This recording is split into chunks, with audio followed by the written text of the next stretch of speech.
Frère tozaba tuna esengo ote zanga za malamu. Zango ya biso za zamba sana bikamwa. Okuta ni naba ndeko za keloko mwa esengo. Okoko ni mate bosali ba projet, bosali ba plan ndenge na ndenge mutasuki sakazana nzambe. Donc mbalo pena felande toza ko pambo. Na ibite nzambe ya biso, oya mesala ko sala kati na biso, mesala ko sunga biso. O balobi ke loboko neza mukuse teza mulaisi ba biso partout tozali. Loboko neza aussi ba biso na kata mboko tozali. Pourtant oyo to kupase mikolo eza temps esengo. Pote bandeko baye baza bandeko yo malabiki to pesa ko mona bango na bilili, mais mbalo to vivre bango pena en live. Oui. Eza eloko esengo, esengo pena esengo. C'est vrai bo mona ki ba fiche na balabala to lobaki to sali ba publicité ndenge na ndenge mais makambo se fokusama kaka ndasuku samoza ko bele nzambe. Amen. Amen. Zamba za malamu. C'est vrai. Nazotala papa Christian, nazotala maman Laure. Là où tu as des banso, il y a un ensemble. C'est vrai comment vous avez comme ça. Maman, vous commis bien. Merci beaucoup. Vous allez essayer de s'obéir à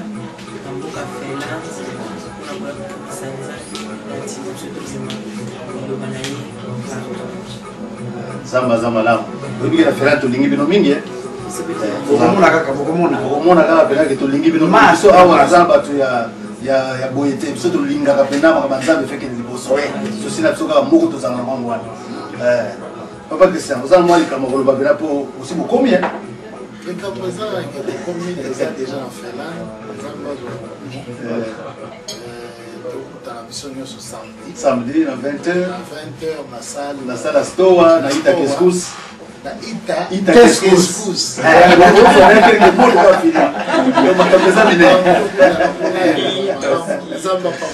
Zamba Kitos sawa désolé. Maman Laura zo ba final Kitos. Oh là là. C'est vrai Zamba za malamu. Zamba za malamu to kusepela pina to kubina. C'est vrai. Na si trop na nzambe kuningana. Trop na nzambe kuningana. Na kesi ko pa nazomona bilongi mususu awa tomona ngana ba TV kaka bazo yemba bazaka accompagner maman Laure na papa Christian. Sœur, na yebite comment na nani po? Comme on a ma soeur Nicole Ilunga. Nicole Ilunga, c'est la Nicole Ilunga. Nazamo yembi na kasi ya groupe la mano dio. Amen. Pa Yohana e Kambami na maman no pe papa Christian. Amen. Maman mususu a pe to mona ga binaka pena moyen te mamol. Nga fo la sanga mo avant pour nga pena binaka. Mais papa na bino na ki mukolo na ko buka lokolo. Na ngola gola exceptionnel bela. Lo ba di bela mama. Kombo no nani? Nga c'est Augustine. C'est Augustine. Ya mboka nani? Pour Augustine abaze bela wa. Augustine Burumana. Burumana. Oh. C'est vrai que tu pas mon la sœur Augustine Burumana. Oui, Teuti Kinshasa. Amen. Papa Christian Maman Laure na batekonyo sonde toye. Tu peux ko yembela nzambe no mboka felande mo tosala na Kinshasa. Amen. Donc to mi ba ndeko felande. Na bengi biso to mi bongisa to préparer mitema force pour il faut to sopa mitema liboso nzambe puis to binela nzambe avec force. Amen. Amen. Bon boss à la tête toye. Amen. To bin ensemble. Hello ba. Mama ko yoyo mutaboa kaliputa babua kili akanyi mara moko. Parce que tu n'as pas vu ça, il y a un qui cité dans le ténament dans la qui cité. Quand on a l'air de sur des techniques dans la. On ça l'exercice on a sabedi na biso. Ba ba ko liputa mama no so ata 10 mbala moko. Nazomona mwana nga moko je na bazalewa. Ah frère, comment on est? Merci, na komona nga Tati Ngenge. Tati Ngenge. Ah, la moni Ngenge yali hein? Ouais, ma camarade Bentin babina nga Tarson. Tarson. Eh. Ça la gani. Nakatsa Oyemba.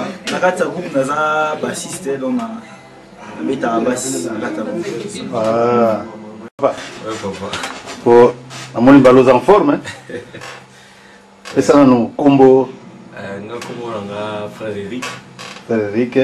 Naza nabeta ka santé na groupe. Nous mon frère ngai amoni voyage qui moulaye hein. Papa pesa comme on a yo pe. Soko za mamu ko ya koloba. Comme on a frère Bato. frère Patou, Abetaka, Oti Kinshasa. Un drummer dans le groupe La Mano Didi. Amen. Et tout ça, les Nzambe, on a Helsinki. Amen. Finlande. À Finlande, on a Helsinki. Oh, ville Helsinki, capitale. Donc, on a une Nzambe va se préparer. Ouais. De façon que tout quitte ça, Nzambe. Amen. Amen. Donc, David a pété l'inana. Malade, il va démorer habillement. Mon client soit croire dans la musique autobéta samedi. À saisir le mot. Soyez malade en bic. Amen. Sokaza va démorer des mots qui Barokima na komo na les ça quitte na beaucoup. Amen. Baya. Baya. Donc c'est belé non. Amen. Zamba zamalam. Ndio. Na éviter na pumbona no batanda ko parce que na utala kuna musika na mona producteur mo gazalewa. Papa Prosper Bayikula. Moi on a présenté les até pour yo comme comment na ba cassette nyoso. Mais si vous pouvez vivre en live ou accompagner la mano de Dio. Oui, on a bangoti on a kata fela donc le gars la sire qui va kokoma. Te zamba pambola yo papa. Zalaki moment où tu zalaki moi mingi. Mais cette fois-ci nous allons accompagner bango. Comment ya ba bossi c'est maman la fela. Amen. Basila. Le boya samedi. Amen. Ah, Zamba Zamalamu. C'est vrai, nous avons la pébiso péa, nous avons un ensemble musical, Nabiso, responsable de la musique qui passe à l'air, papa Nabiso Maële, Kitari, caché. Vous avez moi. Il y a une sagesse et les gars trop. Amen. Bon, en tout cas, tu connais ce qu'on a. Vous allez beaucoup de monde pour vous élanger depuis longtemps. Nani frère nangai bon Nzambe lo aza moto azala Nzambe azala Nzambe ya ba œuvre inachevée te lelo akokisi yango tozana bande kwa wa toyebi ke samedi tozali soso béni. Amen. Amen. Nazongi pa ya pasteur Ezekiel. Papa Ezekiel, ndenge ni? Bien. Oh mon accomplissement de parole. Pour yo le kambage intercession mabonde les kate. On a vu ça mon banga ba raté vol donc nasi mabonde les makasi. Bon. Je pense au moment où on a mis combien c'est. On m'a déclaré pasteur ceux qui connaissent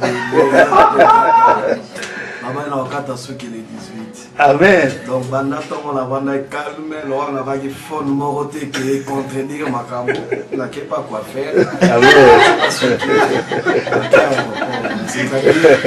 Ça a toujours mal en Nzambe. Ils sont tombés à bâtir cadré. Bâtir na ceux qui n'a jamais Wa mokonza mapinga sala ngambo na biso ndanda ko telemela biso. Vraiment Zamba sangisaka pamba te soki asangisi biso na bandeko eza pa monisa ke mone na libota. Amen. Maman pasteur zalika makolo pona mone aux en forme ko yamba papa ezaka se ndako ya makaba papa eteza ndako mabe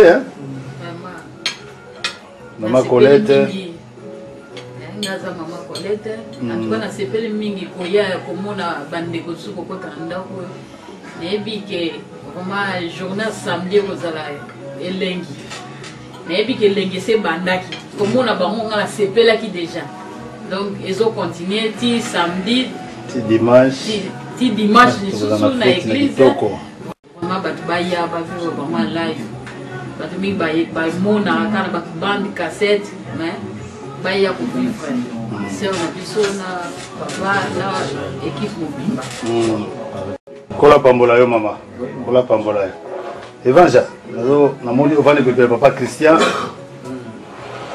yo mto mesana ko inviter batu ko na kobeta ba porta batu kokota na roema sata ko arracher batu pona ko na roema Nzambe musala evangeliste yango wana likamino ngolo basiko po yango ngombe kokia ya kubengisa batu. C'est vrai que depuis la vente de 7 personnes qui sont déjà, quand on a su bailler, je sais qu'il y a un message que on a comment déjà quand on a vu que tina tena na tina zaki eloko ya mutu ya nzembo wana anolo batu mingi bala bandako basi kotakia anaka ngai tina pemeza na mote soko ye lobi samedi okoma tina avec Seigneur elo la katina okoma toujours tina yaka samedi au sepela afin que mona gloire dans amen zamba za malamu en tout cas c'est vrai nenge bomona bilili bomoni ke mama Laura azali wana papa Christian bino bato bolingaka nzembo na ye mingi yewane voilà yewana kuna na lola aye nga mungongo beba koroza lokumu ye balalewa na papa Christian amen